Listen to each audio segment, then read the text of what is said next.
environment where everybody is able to do that which they would want to do without interference, without fear of anything happening to them. And so, over the years, we have tried our best to be peace brokers for this country. I was privileged in 2017, after the contested results of the elections, that I was part of a small team that from the diplomatic community, from the business sector, from civil society, and the religious communities under the leadership of the former U.S. Ambassador Robert Godek. For several months, we engaged in a shuttle diplomacy, committed to seeing this country get back to normalcy. Sadly, both sides were extremely hard, and I can tell you it was one of the most difficult responsibilities that I've ever had. It therefore came as a great and pleasant surprise when Your Excellency and Right Honorable Prime Minister stood on the steps of Harambee House in the famous handshake. We were delighted that you also spoke of creating a national conversation on issues that bedevil this nation every electoral season. This has been one of our key plans to create a national conversation.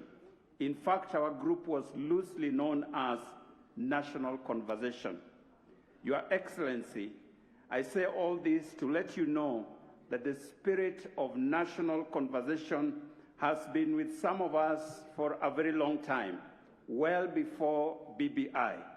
This is because we have believed that unless and until we address the cancer that eats this nation, we will never have enduring peace. To continue with business as usual is to deceive ourselves. It is just a matter of time, and this country will one of these days explode to unquenchable flames. For this reason, we want to unequivocally laud the efforts that have been made by the steering team and by your leadership in addressing these issues. Your Excellency, we, however, have some very serious concerns. In this nation, we have developed a very dangerous tendency of politicizing everything. Even a very important matter as constitution-making gets shrouded in political intrigues.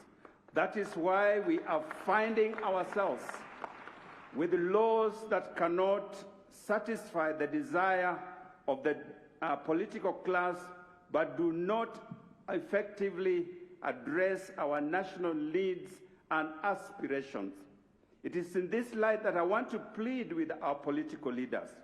Please allow the current process to objectively lay a foundation for the future of this nation. We must therefore remember that the laws you make today will tie your hands and your feet tomorrow. The liberties you take away today will imprison you tomorrow. It is most unfortunate that the politics of our nation is based on divide and rule.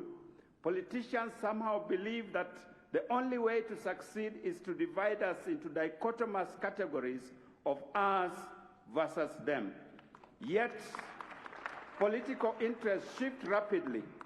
Between 2017 and 2020, the political formations have changed significantly.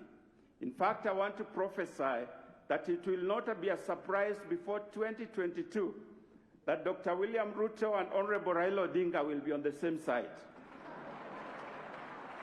It is a fact that no nation has ever become great through division. The Bible is clear that where there is unity, the Lord commands a blessing. A cord of 3 strands cannot be broken. Your Excellency, perhaps it is time that hustlers should pause their hustling for a moment, and the reggae dancers pause their dance for a moment, and join together in a serious Jerusalem dance for the sake of the peace and the unity of this nation. After all, DJ Master KG and his sister remind us that the New Jerusalem is our ultimate home. Finally, Your Excellency, in 2005 and in the 2010 referendum, the church said no because of various major principles. We would like to see this addressed.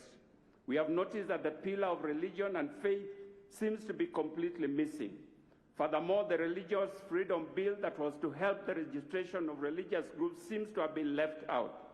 Issues of marriage and family need to be taken care of.